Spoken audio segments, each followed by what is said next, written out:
Tá, tô gravando já.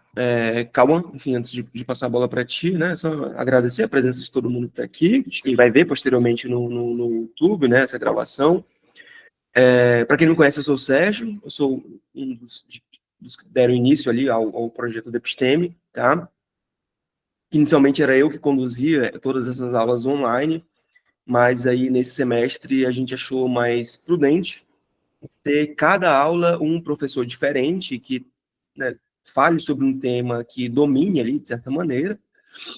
Então, tendo isso em vista, na primeira aula, o Caio, ele conduziu um encontro sobre o behaviorismo, né, sobre essa base filosófica da análise do comportamento, sobre behaviorismo radical, em que foram abordados alguns conceitos ali, tipo pragmatismo, realismo, etc. E nesse encontro de hoje, o Cauã vai falar um pouco sobre os princípios básicos da análise de comportamento, né? Por exemplo, a aplicação mais prática ali de do que a gente discutiu, muitas coisas que a gente discutiu no encontro passado, né? Então, reforçamento, punição, extinção, etc. Tá? Além disso, nós vamos ter mais 2 encontros dessas aulas online síncronas aqui no clube ao longo do semestre. A próxima mês que vem, com o Anthony, falando um pouco sobre o sono, e a outra em novembro, com o Leonardo Silva, falando um pouco sobre o sono também, mas de um aspecto mais prático, de intervenção e tudo mais. Beleza? E ao longo desse período também, desse semestre, nós também vamos ter encontros do nosso clube do livro, tá? Para quem não acompanhou o grupo do WhatsApp, vai ser sobre o livro Cartas a um Jovem Psicólogo, do Jean Leonard. Está até o PDF lá no grupo, inclusive, que não tem. Vai ser bem legal. O próximo encontro, o primeiro encontro, né, vai ser dia 11, sobre as primeiras cartas ali. É um livro bem tranquilo de ler, poucas páginas, então dá para acompanhar tranquilo e acho que vai ser uma ótima interação que a gente vai ter também, tá? Bom, então acho que era isso de contextualização. Como eu disse, o Cauã vai conduzir, né? Mas a gente vai estar sempre aqui também fazendo comentários. Vocês também fiquem abertos para fazer comentários quando quiserem, né? Tirar dúvidas, etc. E, bom, espero que seja um bom encontro proveitoso para vocês. Certo? Tá contigo, Cauã. Obrigado, Sérgio. Bom dia, pessoal. Eu sou o Cauã Victor, graduando em Psicologia, atualmente no 6º semestre, estagiando como aplicador ABA no Centro de Desenvolvimento Integral Infantil.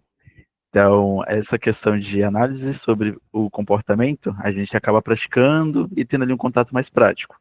Hoje a gente vai falar sobre os princípios básicos dessa abordagem, né, que é muito utilizada tanto na parte clínica, quanto na parte experimental, quanto na parte da análise comportamental aplicada, que é a atual que eu trabalho hoje. Como o Sérgio falou, a gente teve um encontro no mês passado, dia 30 de agosto, que foi referente ao que é behaviorismo, apresentado pelo Caio, e nele eu trago a ponta de que é muito importante assistir essa aula posteriormente, futuramente, para entender um pouco mais o que é proposto ali, para ser tão, como o Sérgio falou, pragmático, mais guiado, mais prático, digamos assim, porque vocês vão ver que alguns conceitos se aplicam numa certa uma certa precisão maior, sabe? Desconsiderando ali alguns tópicos como mentalismo e outros movimentos mais filosóficos. O que veremos? Utilizaremos aqui como principal referência o livro do Moreira e Medeiros, Princípios Básicos da Análise do Comportamento. Esse aqui, que eu tenho ele impresso versão física. Utilizaremos a segunda edição dele, que é a versão mais atualizada de 2019. Por que estudar isso, né? Bom, a análise comportamental se destacou como uma base sólida. Como eu falei, ela vai ali ser mais guiada para conceitos práticos. Ela nos oferece ferramentas para compreender, intervir e avaliar o comportamento de forma sistemática e mensurável, através de observações, conceitos mais consolidados, robustos, empiricamente sustentados. E estudar análise de comportamento não é apenas um diferencial, é um compromisso com a efetividade, a ética e transformação real. Vocês vão perceber que ela vai se aplicar em muitas questões cotidianas e ele tem a sua validade, a sua importância para contextos clínicos e contextos, por exemplo, até mesmo com crianças atípicas, que é que o ABA, o que nós temos de maior evidência hoje de efetividade. Fazendo o tripézinho aqui, esse tripé clássico, na verdade, né, sobre análise do comportamento, Caio falou no mês passado sobre o behaviorismo radical. Hoje eu vou falar sobre os princípios que rege, basicamente, toda essa questão da análise do comportamento. Nós, estudantes de psicologia, ali pelo terceiro, quarto semestre, passamos pela matéria de psicologia experimental, que temos ali que fazer o condicionamento do ratinho, e temos a análise comportamental aplicada, que seria mais ou menos uma abordagem guiada para questões clínicas, etc. Caio, você levantou a mão? Isso, só complementando sobre a importância, né, de estudar isso, assim, independente e aí é uma posição mais pessoal minha, independente de qual rumo você vai na psicologia, de qual lado você vai na psicologia, para qual abordagem, para qual escola teórica, né, assim como o Cauã colocou, a gente destaca a importância de conhecer os princípios básicos da análise do comportamento. E por quê? Né? Porque é tão importante conhecer os princípios dessa abordagem, mesmo se eu tiver contato com alguma outra. Porque esses princípios, esses processos que a gente vai detalhar aqui hoje, aqueles que vocês já devem ter ouvido falar o nome por aí, reforçamento, punição, né, esquiva, fuga, esses processos, eles são o que a gente tem de mais consolidado enquanto previsão do comportamento. Tá? Então, reiterando a importância, assim, independente da escola teórica que a gente estiver se baseando, a gente ter esse conhecimento desses processos que são que a gente tem de mais consolidado na literatura experimental, na literatura do que é a ciência do comportamento, se faz muito importante. Eu acho que, só complementando a fala do Caio, acho que essa questão dos princípios básicos da análise de comportamento mesmo, né, como ele mesmo disse, reforçamento, punição, extinção, etc., talvez seja os únicos conceitos que são consensuais entre as diferentes abordagens que, de fato, exercem influência sobre o comportamento, né? Então, assim, eu não conheço, por exemplo, um psicanalista mesmo que seja, ou um humanista, que negue a existência do processo de reforçamento como é que eu posso dizer? Como um processo que influencia ali o comportamento humano de modo geral, né? É claro que vão ter discussões sobre se a terapia se resume a isso ou não, etc. Mas, como o Caio mesmo disse, só complementando, eu acho que ter esses conhecimentos é muito importante, independentemente se você é mais adepto à análise do comportamento ou não, né? Então, por isso que eu acho esse encontro bem interessante, para que tempo a gente possa ter, né, pelo menos esses conhecimentos básicos ali, quanto a essas questões que são consensuais, né? Isso, assim, e como o Sérgio falou, independente de qualquer coisa, os motivos pelo qual são conhecimentos e são conceitos e processos muito confiáveis, eu vou usar essa palavra, a gente consegue ver na aula que o Cauã referenciou, que, né, que foi a nossa última aula, que é sobre as bases filosóficas. Então, o motivo pelo qual a gente está destacando a importância de conhecer, mesmo não necessariamente atuando nessa área, atuando com isso ou coisa assim, a gente encontra lá naquela aula passada. A gente fala um pouco sobre a natureza desse conhecimento e o porquê que ele é mais, abre aspas, universal, sabe? Era isso. Oh, meu Deus. Perfeito. Exatamente. Boas pontuação, tanto do Sérgio quanto do Caio. E ao longo dessa aula de hoje, esse encontro, na verdade, vocês vão ver a questão da importância mesmo. Como o Sérgio falou, alguns conceitos que influenciam diretamente no comportamento e não tem como negar a existência deles, digamos assim. Mas antes de falar sobre comportamento, nós precisamos definir o que é comportamento. O que é o comportamento? Basicamente, é a relação entre o ambiente e o organismo, as respostas que o ambiente promove sobre o organismo. Dentro dessas respostas, nós vamos ter respostas abertas e respostas encobertas. Vale lembrar que o ambiente vai gerar estímulos. Esses estímulos, sim, vão acabar apresentando essas respostas no organismo, no indivíduo como um todo. Nos estímulos, nós temos estímulos privados e estímulos públicos, que os estímulos privados entrariam como eventos ambientais, que são diretamente acessíveis, visíveis apenas aos organismos afetados por eles. Então, questões como pensamentos internos, que não tem como vocês visualizar de fora, digamos assim, né? Uma dor interna, dor de dente, questões que vão acabar gerando alterações no organismo. Então, o indivíduo está sentindo dor, o indivíduo está acabando ali tendo alguns pensamentos que nós não temos muito acesso, quem está de fora, apenas o indivíduo. E temos os estímulos públicos, que seriam os eventos ambientais acessíveis a 2 ou mais observadores. São questões de objetos, pessoas, alguns comportamentos mais apresentáveis, né? Como, por exemplo, a fadiga do correr, enfim. São questões que influenciam também o organismo e as suas respostas. Agora que definimos mais ou menos o que é o comportamento, nós precisamos entender como essa interação pode acontecer, que não é algo tão simples, eu diria assim. E aqui nós temos alguns tipos de comportamento, que seria o comportamento respondente, que é basicamente comportamentos que envolvem apenas estímulos, antecedentes e respostas. Ele não tem ali um certo contexto, uma consequência notória, assim. E nós temos o comportamento operante, que seria basicamente o que produz certas consequências e é controlado por elas.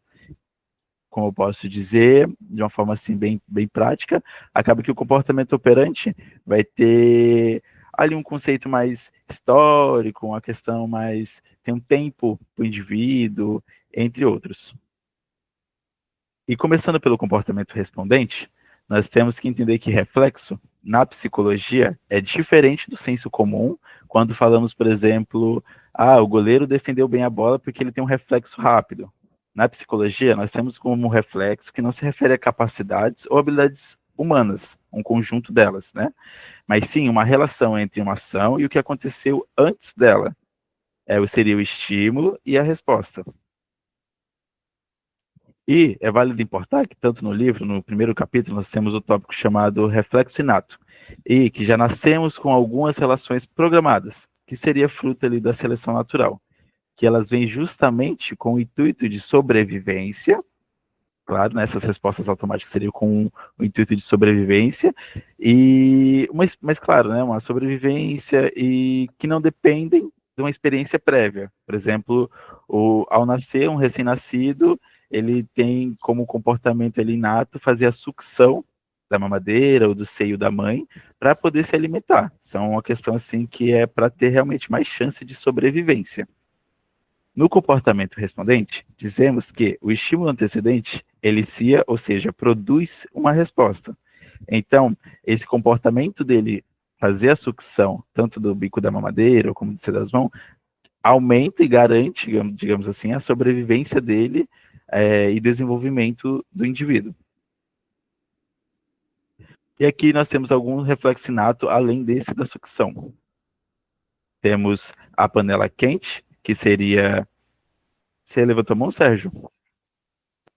Eu levantei só para complementar, eu acho que é importante pontuar quanto a essa questão do reflexo, que é uma questão que são comportamentos que são repassados por meio como é que eu posso dizer?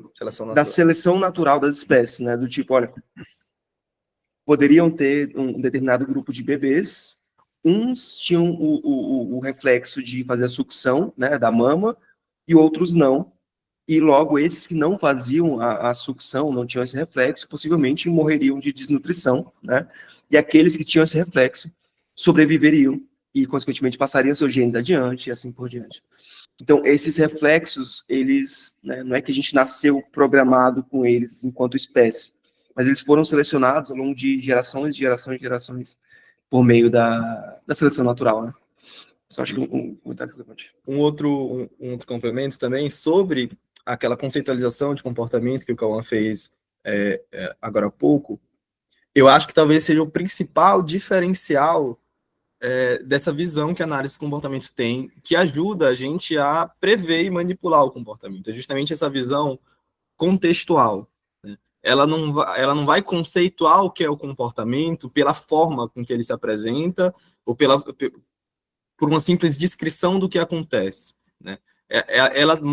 O conceito de comportamento vai morar justamente na relação entre o organismo e o ambiente. Então, comportamento, para análise do comportamento, nunca vai ser, por exemplo, ela chorou, sabe? A gente precisa incluir nisso, e mais para frente o Cauã vai detalhar para a gente, as variáveis ambientais que estão inclusas aí, né? Não porque a gente quer trazer o contexto do comportamento, e sim porque o contexto é o comportamento para análise do comportamento. Tá? E aí, isso que o Sérgio falou é o que a gente seria, assim, o tipo de comportamento mais primitivo, né? O Cauã vai falar um pouco para a gente sobre outros tipos de seleção do comportamento, mas esse reflexo inato, ele mora justamente, ele surge da história da nossa espécie. A gente, mais para frente, o Cauã vai falar sobre como a gente desenvolve comportamentos na nossa história de vida, né? O que ele estava falando agora sobre o comportamento operante. E, enquanto isso, os reflexos inatos, que são essas coisas mais automáticas do nosso corpo e inatas ao nosso nascimento, eles são selecionados pela espécie nessa mecânica que o Sérgio descreveu para a gente.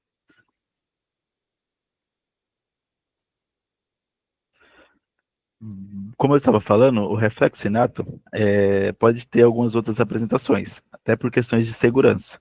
Então, temos o exemplo aqui da panela quente, afastar a mão. É como se fosse uma reação, claro, selecionada durante o processo de evolução, mas que me protege, me garante, de uma certa forma, que eu não vou queimar minha mão, por exemplo. É algo quase instintivo, digamos assim, né? Ele sente o calor da panela e acaba afastando a mão. Ou então o clássico exemplo do martelo no joelho e levantar a perna. Ou então outro exemplo muito prático, quando vemos ali uma comida e acabamos salivando. Claro, a comida mais atrativa, etc., assim como é o queijo para o rato. São respostas quase que automáticas e inatas que foram selecionadas ao longo do tempo da nossa sobrevivência, como pontuado pelo Caio e pelo Sérgio. E os reflexos de estudos das emoções.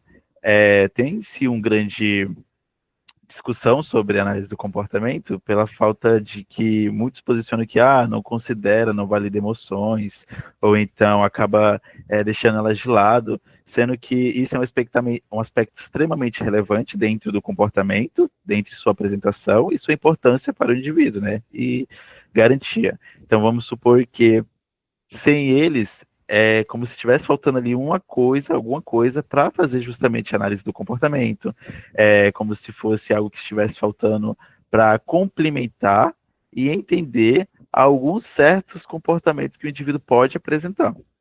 Por exemplo, emoções como medo, alegria, raiva, etc., são parte daquilo que chamamos de emoções que envolvem respostas e há reflexos, há estímulos ambientais. Então, no exemplo da panela quente, o Leonard ficou com medo. Esse medo fez com que ele retirasse a mão e garantisse a não queimadura.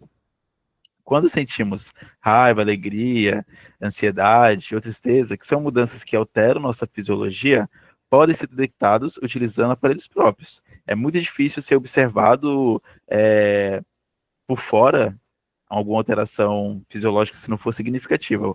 Um exemplo hoje eu posso estar aqui com vocês falando, mas por dentro eu estou totalmente nervoso, com medo de errar ou algo do tipo, e por dentro também estou falando, calma, fala um pouco mais lento, tá tudo bem, tenta respirar devagar, mas são coisas que vocês que estão me vendo agora não conseguem observar claramente. Seria mais eficaz ser observado através de um aparelho específico ou algo do tipo.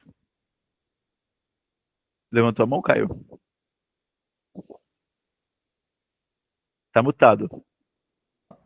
Achei muito interessante tu ter falado justamente sobre a relação entre o comportamento reflexo, né, o comportamento respondente, e o estudo das emoções, porque esse é um preconceito e é uma ideia sobre análise do comportamento que a gente acaba tendo muito contato por aí, de que a gente desconsidera algumas coisas, né, do ser humano, algumas características do ser humano.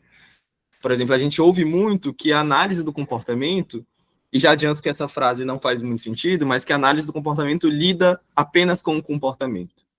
E nessa frase a gente tem um erro conceitual, né? Porque a gente está falando da análise do comportamento sem definir se a gente está usando a palavra comportamento da análise do comportamento ou a palavra mais senso comum do que é o comportamento. Então, por exemplo, se eu falo isso, eu desconsidero que para a análise do comportamento, tudo é comportamento. Pensamento é comportamento, emoção é comportamento, né? Então, o medo que o Leonard sente nesse caso é um nome que a gente dá a um conjunto de respostas fisiológicas e outras que o organismo vai produzir naquele momento.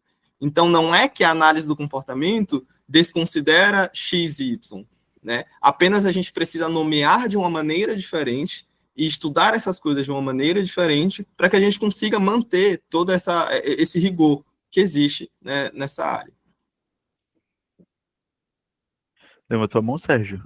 Levantei só para complementar, foi exatamente o que o Caio, eu ia falar o que o Caio falou, mas eu acho que uma questão que acaba facilitando bastante essa compreensão, que eu confesso que eu demorei para entender, tá na própria nomenclatura de behaviorismo radical, né? Radical não é de extremista, ou então de, enfim, radical de, sei lá, maneiro, ou o que quer que seja, é de raiz, né? Radical vem de raiz, no sentido de que como o próprio Caio disse, tudo é comportamento, né? Todas as ações, as respostas emitidas pelo organismo são comportamento.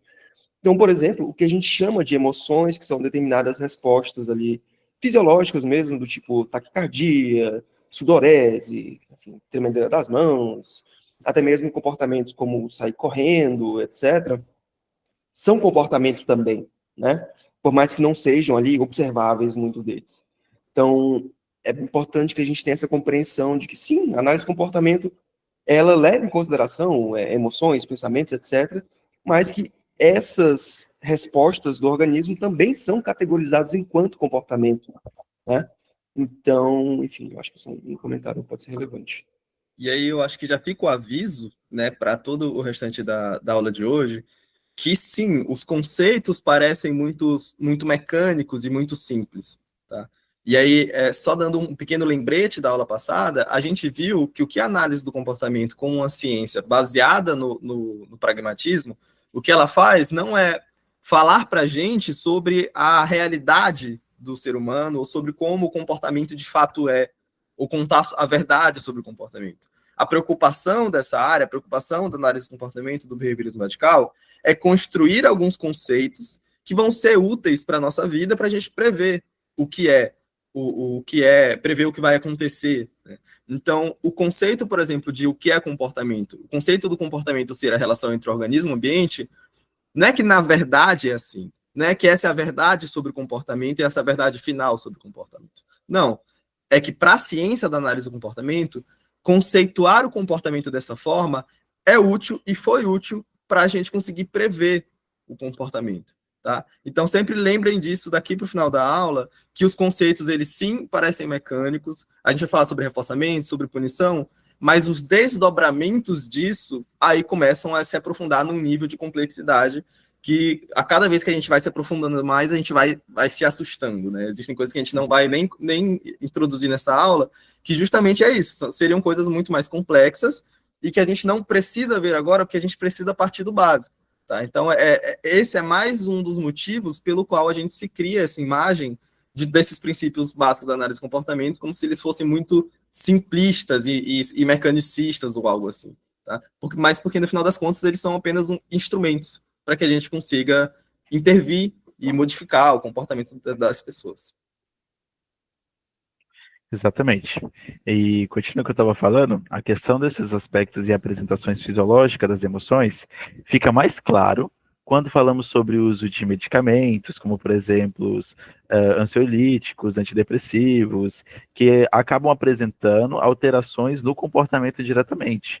Então, a pessoa que apresenta dificuldades de induzir um sono, por exemplo, ou então questões de insônia em geral, ao tomar, por exemplo, um ansiolítico, um indutor de sono, acaba apresentando um comportamento de sonolência, que é um conjunto de alterações fisiológicas e acaba conseguindo induzir o sono. Como o Caio falou, né, e o Sérgio também, né, que essas questões comportamentais do reflexo inato são questões que vêm herdadas da espécie, do tempo, de evolução, questões de sobrevivência, etc. Só que não podemos depender apenas de características herdadas pela espécie, que seriam a filogênese. E a partir desse momento, vamos falar do reflexo aprendido, que seria o condicionamento respondente, que foi descoberto por Pavlov, que era um fisiologista, enfim, um cara que fez estudos e que observou ele estava fazendo um estudo sobre digestão em cães, e ele observou que animais começavam a salivar antes mesmo de receber a comida, apenas ao ouvir sons que associavam à refeição. E aí, a partir disso, ele fez o experimento que hoje conhecemos como condicionamento pavloviano, ou condicionamento respondente também, que seria basicamente um estímulo que não inicia uma resposta, um estímulo neutro, uma questão ali que não tinha valor para o indivíduo, começa a passar a ser atribuído a certa resposta, uma coisa que já traz uma certa resposta para o indivíduo, já inicia algum comportamento, algo do tipo. Já tem uma validade, um valor maior para o indivíduo. O exemplo clássico seria o estímulo neutro, como falado, o sino, o barulho, junto com esse seria o estímulo neutro, né? Só tocá-lo não traz alteração nenhuma no cachorro. O cachorro não vai apresentar resposta, né? Não, é só um sino, é só um barulho. Só que se eu faço o sino e apresento a carne, que seria um estímulo condicionado, que é algo que tem um grande valor para o cachorro, tem ele a questão da fome, da vontade, que acaba motivando, e ele acaba fazendo a apresentação de uma resposta, como dito anteriormente, né, de salivação, porque ele está vendo o alimento dele. Então ele começa a salivar, que é uma resposta incondicionada, uma resposta esperada dele, digamos assim. Só que, ao continuar isso através de tentativas, ao apresentar somente o sino, que passou a ser um estímulo condicionado, ou seja, passou a parar de ser neutro, né? Não é mais neutro agora, e tem um certo valor, um comportamento que foi aprendido pelo cachorro, que seria apresentada a carne logo em seguida. Então eu toco o sino, o cachorro já pensa, já vai vir a comida. Mesmo eu não apresentando a comida, ele acaba fazendo essa associação. Caio levantou a mão? Tá mutado, Caio. Acho importante destacar também, e voltar naquilo que eu estava falando, sobre os conceitos da análise de comportamento, isso que o Cauã está trazendo para a gente não é um procedimento, não é uma técnica. Isso que o Cauã está descrevendo para a gente é um processo que acontece a todo momento durante a nossa vida. Tá? E que a gente, a partir disso, a literatura da análise de comportamento aplicada e as abordagens contextuais e tudo mais, vai fazer o uso desse conhecimento para desenvolver estratégias específicas. Mas isso que está sendo apresentado não é uma estratégia, não é uma técnica, é um processo observado. Assim como em algum momento desenvolveram alguma lei da física, por exemplo, que ajudava a prever alguma coisa, existe também esse instrumento, essa lei ou algo assim, que ajuda a gente a manipular e prever as coisas. Tá? Então, como o Calma falou, o que foi verificado se eu apresento sempre dois estímulos juntos, né, na presença de um, eu posso ter respostas eliciadas, mesmo sem ser na presença do outro, que foi o que aconteceu. E aí, agora sim, aqui esse exemplo parece, e é um exemplo muito simples e didático, mas pensem no potencial que isso tem quando a gente está falando, por exemplo, de trauma, né? Quando a gente está falando de eventos traumáticos na infância, quando a gente está falando de qualquer tipo de evento mais emocionalmente intenso que aconteça durante a nossa vida, né? Pensa a quantidade de estímulos presentes no ambiente naquele momento que podem ter sido pareados, tá? Porque, obviamente, nesse processo mais experimental, a gente faz essa repetição para que aconteça esse pareamento de estímulos. Mas a depender da intensidade do evento e da intensidade do que aconteça ali, uma pessoa que sofreu um acidente de carro pode nunca mais entrar em um carro, porque só de ver o carro, ela sente o que ela sentiu durante o acidente, tá? Então, vamos sempre tentar transportar esses conceitos que a gente está vendo aqui para contextos e coisas que a gente vê na clínica e que a gente estuda e tenta se preparar para isso, né? Sérgio, tu levantou a mão? Levantei. Já terminou de falar? Aham. Calma, quer finalizar ou eu posso fazer um comentário breve? Pode fazer o comentário breve. Só comentar, assim, que eu não sei o quanto que quem está assistindo aqui tem familiaridade com esses conceitos de análise de comportamento, né? Mas eu, falando da minha própria experiência, quando eu comecei a ter contato com eles, eu achei um pouco técnico até demais, no sentido de a dificuldade inicial que eu apresentei para compreender, de fato, o que eles queriam dizer, sabe? Então, com o tempo, a explicação fica muito fácil de compreender para mim, que o Cauã está fazendo, mas no início, o que funcionou bastante para mim, e não sei se pode vir a funcionar para vocês, é ter uma compreensão menos técnica, mas talvez um pouco mais narrativa sobre essas questões, desses conceitos de análise de comportamento, que pode facilitar até essa compreensão. Por exemplo, vamos pegar esse próprio exemplo do Pavlov. Só descrevendo, né, o que o Cauã acabou de falar, mas de uma outra maneira que talvez possa vir a facilitar. Qual que é a ideia desse experimento? O Pavlov, como o Cauã falou, era um fisiologista russo, né? Que ele estava estudando sobre a salivação de cachorros. Então, ele tinha um laboratório lá com uma série de cachorros e ele apresentava ali comida, carne, não sei exatamente o que ele apresentava para os cachorros, e diante daquela comida, os cachorros salivavam, né? Beleza, enfim, é uma resposta, é um reflexo inato, né? Como a gente viu anteriormente ali, que a gente saliva para ir preparando a boca ali para comer e deglutir de forma mais facilitada, etc. Só que qual que é a questão? Eu não sei se é verdade isso, ou se foi só uma questão que eu vi, mas na porta do laboratório tinha tipo aquele sininho, sabe? Quando tu abre, vai tipo aquilo. Qual que é a questão? Tinha momentos, o Pavlov, ele abria a porta, né, para entrar no laboratório, apresentava a carne, fez isso repetidas vezes, até que chegou um momento em que o próprio fato dele abrir a porta e fazer esse barulhinho do sino, do tirinininin, os cachorros começavam a salivar, mesmo sem a presença da carne, sabe? E aí, diante disso, que o Pavlov perguntou, caramba, o que isso está acontecendo, né? Porque como ele está falando sobre a salivação, e salivação é um processo fisiológico que ocorre diante da presença de determinados alimentos, com toda aquela função de deglutição, etc., por que ele está apresentando isso diante de eu entrar simplesmente na sala, né, no laboratório?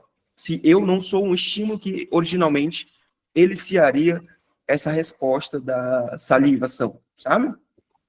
E aí foi a partir disso que ele chegou a essa conclusão, né? Enfim, ele foi estudando, chegou a essa conclusão do que o Cauã está apresentando, né?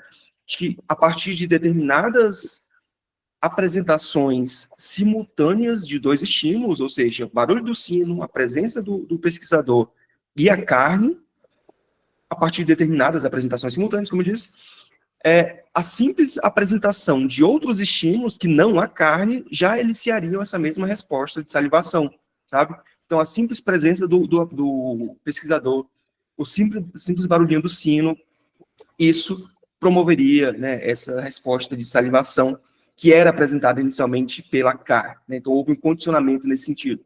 E só complementando o que o Caio falou, isso ocorre também com a gente a todo momento, né?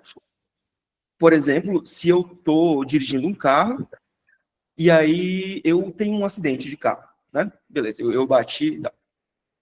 Qual que vai ser a tendência? Primeiro, né, a batida de um carro geralmente é um momento bastante aversivo para a pessoa, né? Porque é um susto do caramba, é um potencial risco ali, a própria saúde física, etc. Qual que é a questão?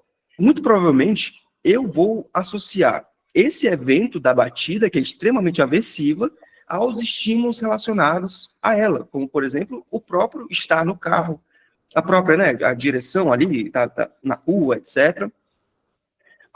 Até que chega um momento em que o próprio estar no carro já passa a ser tão aversivo, ou pelo menos quase tão aversivo, quanto o batida, mesmo sem a presença dessa batida, entendeu?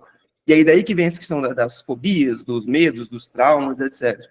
É devido a esse condicionamento respondente em que um estímulo muito aversivo, no caso, foi pareado a um estímulo inicialmente neutro, mas que agora virou um estímulo condicionado, né, e bastante aversivo, no caso. Então, assim, quando a gente para avaliar, de fato, é um conceito bastante importante, né, por mais que pareça inicialmente simples ou técnico demais, ou que não conversa tanto assim com o nosso dia a dia enquanto seres humanos, né, dotados ali de linguagem simbólica, etc., mas que tem tudo a ver com a nossa experiência, né? Então, assim, reforçando que eu acho que é um tema muito importante para a gente compreender enquanto estudantes e profissionais de psicologia, porque tem tudo a ver com a gente, né? Eu acho que duas coisas. Uma, eu acho que, Cauã, já dá para a gente pedir exemplo, ver se alguém tem um exemplo para dar para a gente, né? Porque antes do próximo slide, que é um exemplo mais prático, mas também, como o Sérgio falou, eu acho que dá para trazer, né, não é necessariamente o foco aqui, mas dá para trazer a importância desse processo até mesmo para a formação da personalidade, né? Porque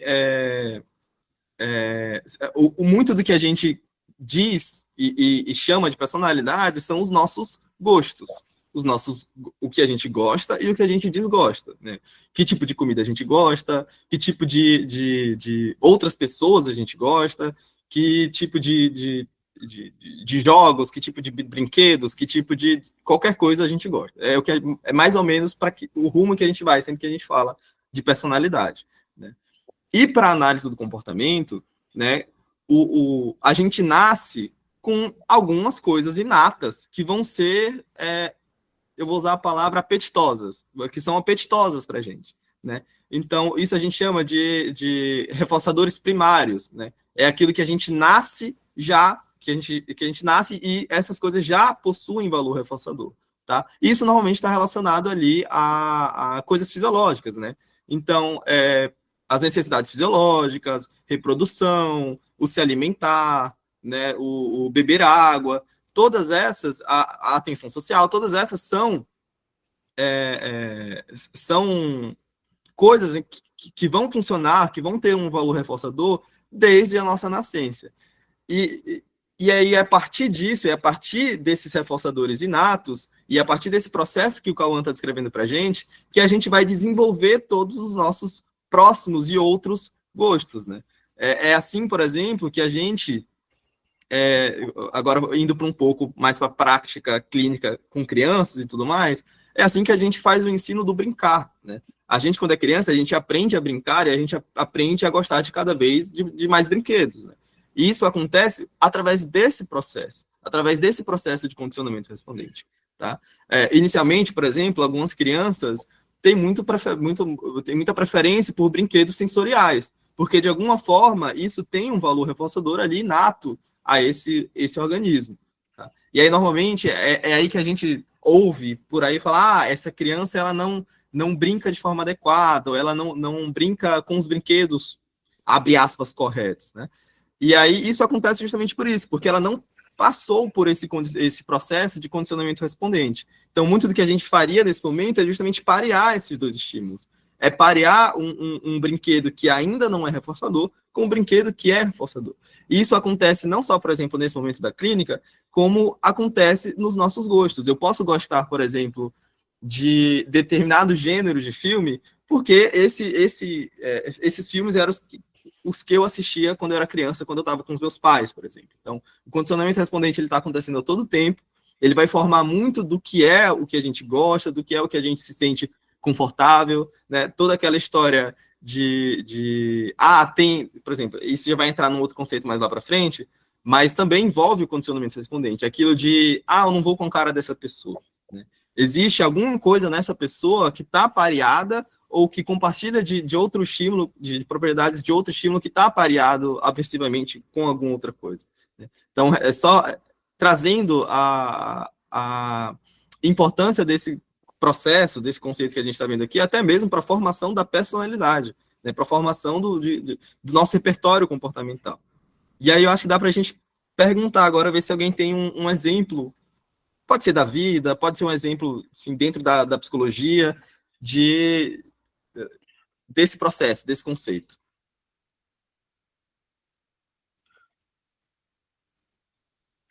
Se alguém quiser, antes eu vi aqui as mensagens no chat, e a Rimari tinha falado que quando apresentamos a questão da importância de estudar a análise do comportamento, ela fala que base de evidência científica é bem forte, acredito que seja por isso também. Sim, isso tem uma grande importância, né? É empiricamente muito sustentada, é bem robusta, então acaba mostrando-se bem efetiva, bem completinha, coisas desse tipo, sabe? E aí ela fala que sim, o nosso histórico de condicionamento histórico de aprendizagem é justamente sobre o condicionamento respondente, acredito eu, né?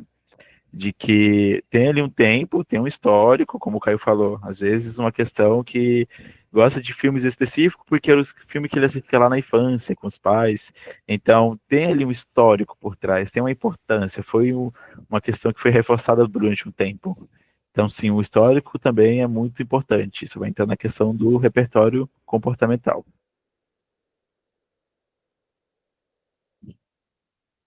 Vi que pessoas levantaram a mão. A Rimari e o Leonardo. Isso. Sim, vocês falaram para a gente dar um exemplo, né? Eu acredito que por eu gostar, eu estou no momento aqui do quarto semestre, estou conhecendo algumas terapias e eu gostei muito da ACT, né? E lá na ACT a gente vê muito do behaviorismo, creio eu, né? E acho que um exemplo seria se uma pessoa sente ansiedade, né?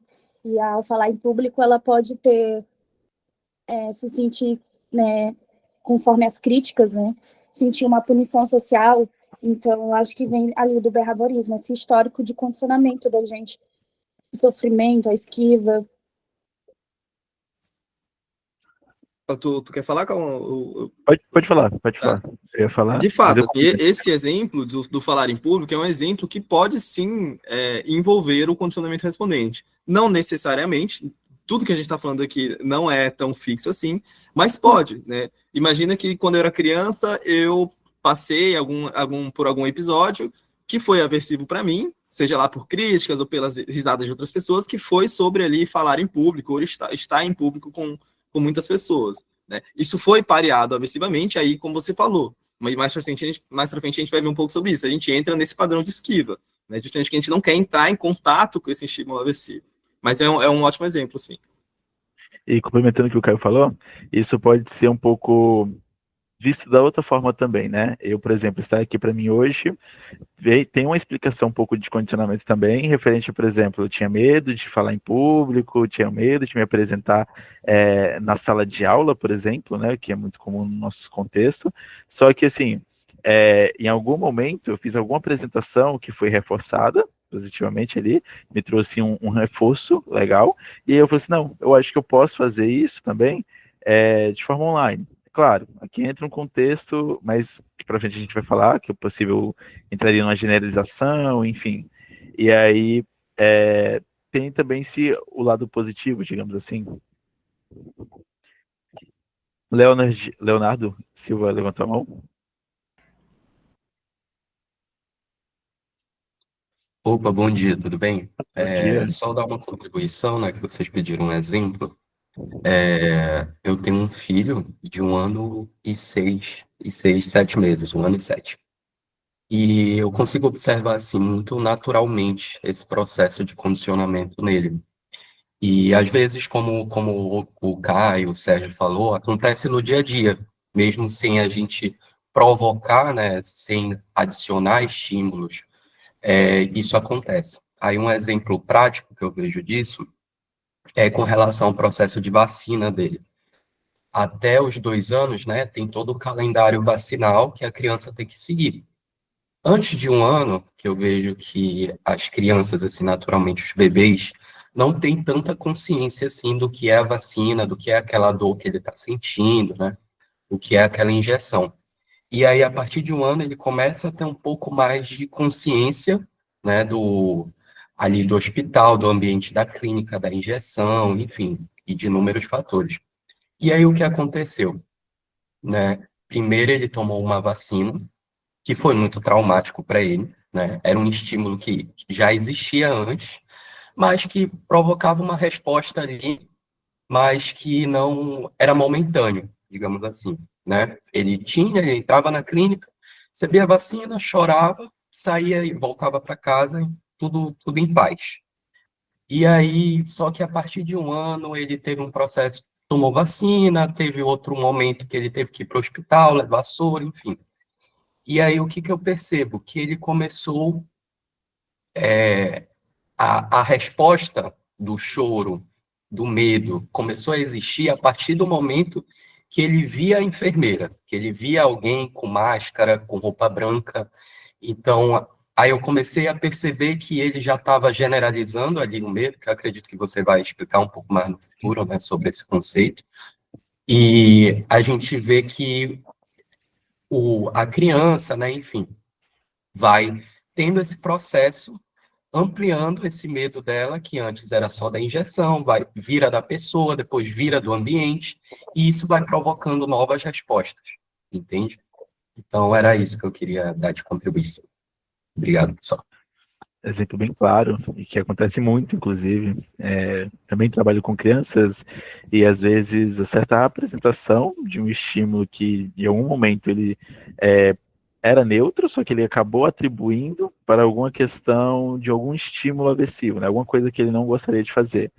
Então, só de apresentar ali indícios de que eu apresentaria esse mesmo estímulo, a criança já começa a ficar reativa, já começa a apresentar um comportamento ali de não querer fazer, enfim. E um exemplo bem claro. Obrigado pela contribuição, tanto a Rimar quanto o Leonardo.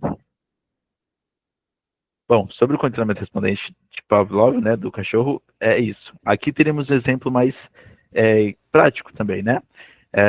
Nosso ratinho, a figura visual, Leonard frequentemente ouvia seus pais brigarem e sempre sobrava para ele, né? Então acaba que em algum momento ele participava dessa discussão, mesmo de forma passiva, digamos assim. Então, ao receber tapas do pai, que seria um estímulo incondicionado, é um estímulo aversivo, inclusive, né? Ninguém gosta de apanhar. Ele acabava sentindo dor, que é o esperado, é uma resposta fisiológica, e aí ele começou a associar, digamos assim, que conversas intensas, conversas difíceis, entre aspas, digamos assim, está associada, possivelmente, com essas discussões, essas brigas que o pai acabava tendo.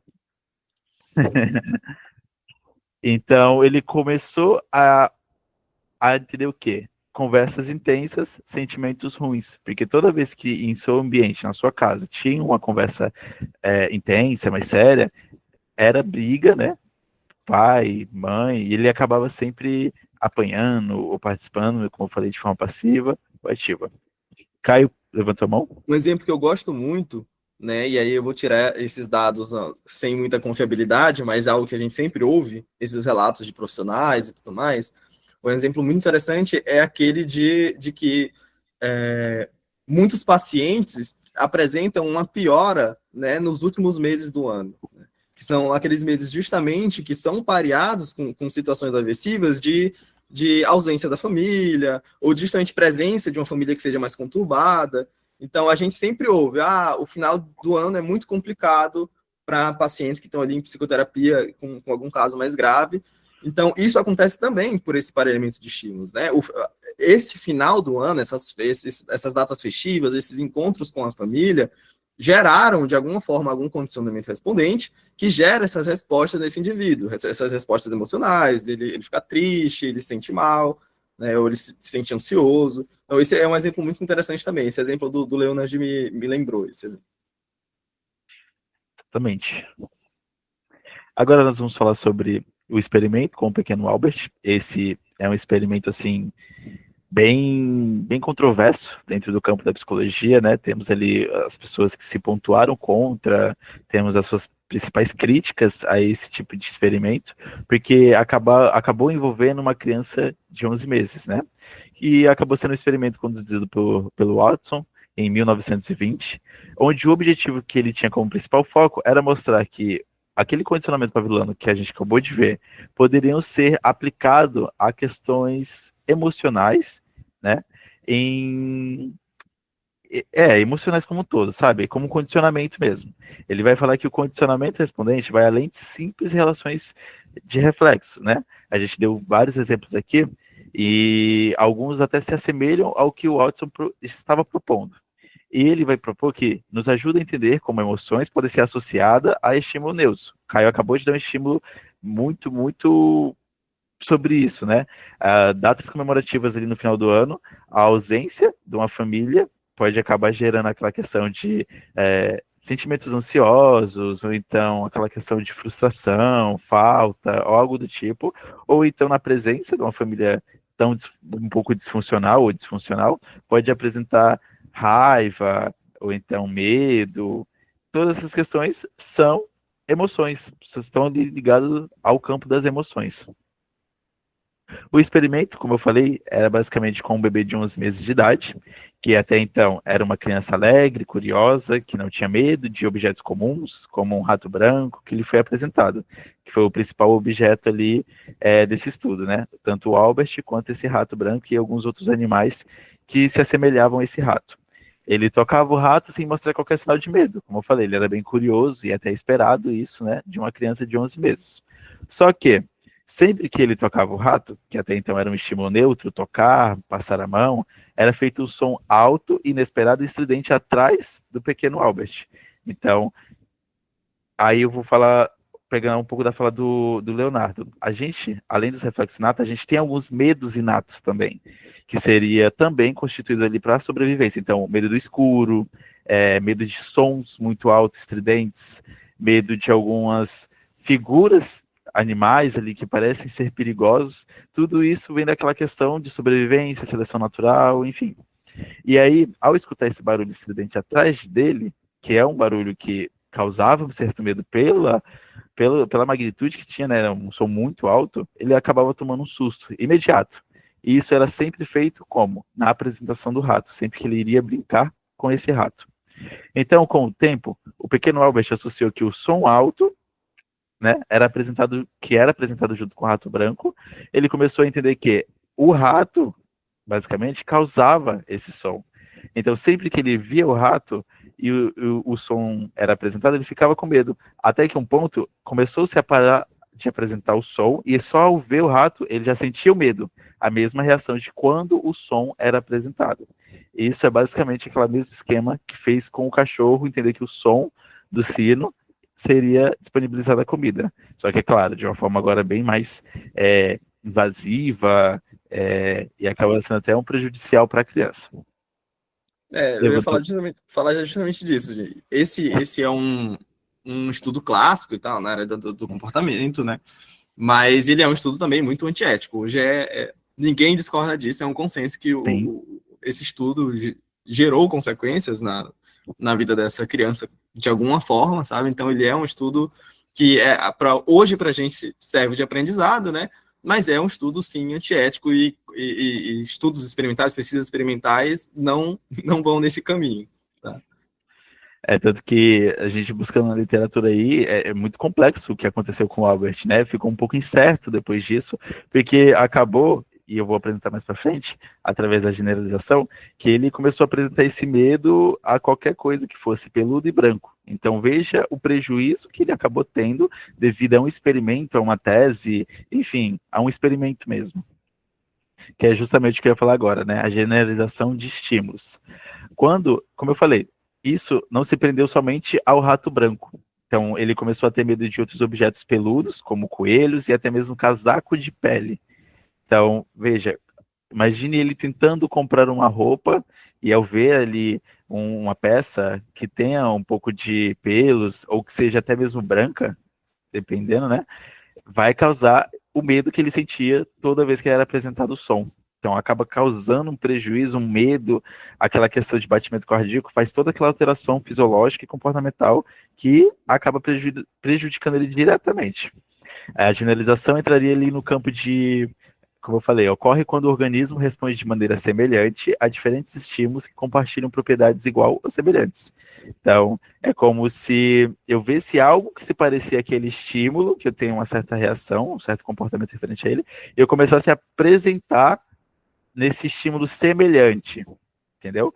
Então, outro exemplo, eu estou aqui com a caneca da Episteme, e eu sei que ele serve para beber água, café, enfim. Só que se eu pegar outro copo, seria basicamente uma linha assim de generalização, né? Eu também consigo beber água, copo, e eu entendo isso, entendeu? Só que aqui o exemplo usado foi do pequeno Albert justamente para apresentar o efeito que aconteceu. Caio? Tá mutado. Uma forma que me ajudou bastante a entender a generalização se a gente pensa da seguinte forma. Pensa que quando a gente faz ali o pareamento de estímulos, né, a gente está pareando o estímulo aversivo não com uma coisa só. Né? O que é um coelho, por exemplo? O que é um coelho, que é o exemplo ou o rato, que é o exemplo do experimento? É um animal pequeno, peludo, com orelhas, com uma cauda. Então, este objeto, rato, é um conjunto de propriedades somadas que, fechadinhas, a gente chama de rato. Então, quando a gente faz o parâmetro de estímulos, quando acontece o condicionamento respondente, o estímulo aversivo não está sendo necessariamente pareado com um rato. Ele está sendo pareado com esse conjunto de propriedades. E essas propriedades, algumas delas, aparecem em outras coisas. E é por isso que a gente transporta essa resposta ali condicionada ou incondicionada a outros objetos, outros animais. Porque as coisas vão compartilhar propriedades. né? Todo mundo, quase tudo compartilha de propriedade com alguma coisa, afinal, por exemplo, tudo tem cor, né?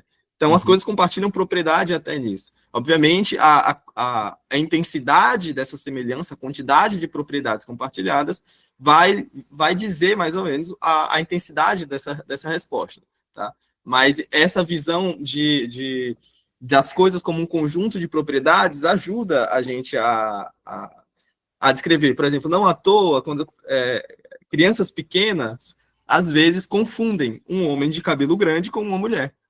Sim. Porque ele aprende que uma mulher, que é um conjunto de propriedades, que é um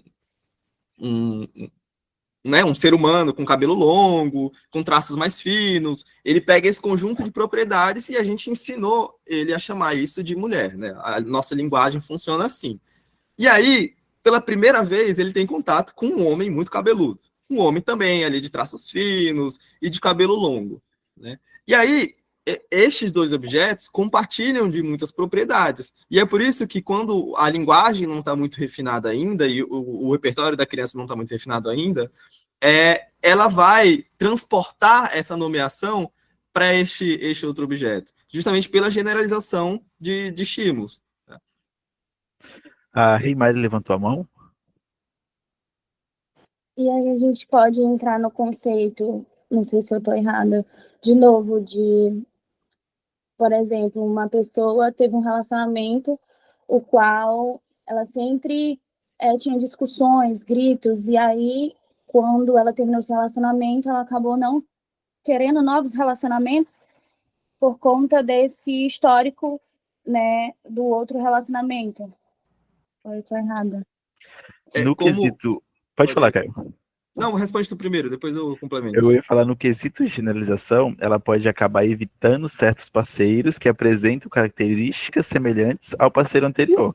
Então, como o Caio falou, é um conjunto de coisas, um conjunto de elementos específicos que podem acabar remetendo ao parceiro dela anterior. Então, vamos supor que ele seja alto, branco e loiro. Toda vez que ela tentar se envolver com um homem alto, branco e loiro, ela pode acabar lembrando do ex, lembrando ali das questões de brigas, desentendimentos, e acabar evitando, se esquivando de se aproximar desse outro indivíduo, entendeu?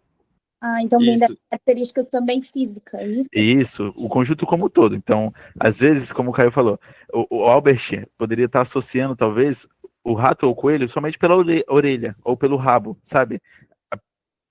Por eles apresentarem o mesmo componente. Deu para entender um pouco? Deu. Agora. Isso. Por exemplo, na clínica, tem mais de uma criança, pelo menos, que me chama de pai, mesmo eu não sendo o pai dela. Porque, normalmente, são crianças ali com a linguagem um pouco... com certas lacunas no desenvolvimento da linguagem, e aí ela vê um homem alto, já adulto, de barba, e aí ela, pai. Né? Então, ela chama mulheres adultas de mãe, seja lá quem for, e homens adultos de pai. Tá? Então, esse é um exemplo. Essa pergunta que você fez sobre o relacionamento, o termo de relacionamento, sim, com certeza, a generação de estímulos vai influenciar no próximo parceiro, ou na evitação de um próximo parceiro, ou coisa assim. Mas aí, já o Cauã vai entrar nisso, não é só isso que acontece nesse momento. Nesse momento, a generalização de estímulos vai acontecer, mas outras coisas vão influenciar nessa escolha. A gente está falando aqui sobre comportamento respondente e tudo mais, e pareamento de estímulos. Mais para frente, a gente vai ver sobre, o Cauã vai falar para a gente sobre comportamento operante, e a gente vai ver sobre como outras coisas podem influenciar também na nossa seleção do comportamento, em como a gente vai se comportar. Exatamente.